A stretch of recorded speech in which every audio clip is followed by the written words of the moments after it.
দুর্গাপূজায় ছুটি বৃদ্ধি ও সাম্প্রদায়িক সহিংসতায় জড়িতদের বিচার সহ ৮ দফা দাবিতে মশাল মিছিল করেছেন সনাতন ধর্মাবলম্বীরা।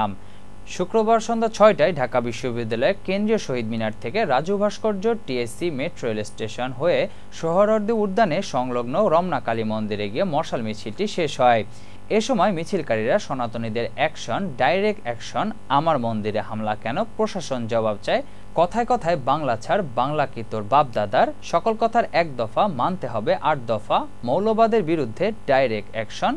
আদিবাসীদের অ্যাকশন, ডাইরেক্ট অ্যাকশন, জয় শ্রীরাম ইত্যাদি স্লোগান দিতে থাকেন। মশাল মিছিলে অংশ নেওয়া গণমাধ্যম ব্যক্তিত্ব উজ্জ্বল রায় বলেন, আমাদের ৮ দফার মধ্যে রয়েছে সরকার পতনের পর সংখ্যালঘুদের উপর হামলার ঘটনাগুলো দ্রুত বিচার ট্রাইব্যুনালের মাধ্যমে বিচার করা, সাম্প্রদায়িক সহিংসতায় ক্ষতিগ্রস্ত ব্যক্তিদের ক্ষতিপূরণ দেওয়া ও পুনর্বাসনের ব্যবস্থা করা, সংখ্যালঘু সুরক্ষা আইন প্রণয়ন, সংখ্যালঘু বিষয়ক মন্ত্রণালয় গঠন, হিন্দু ধর্মীয় কল্যাণ ট্রাস্টকে হিন্দু ফাউন্ডেশনে উন্নতি করা,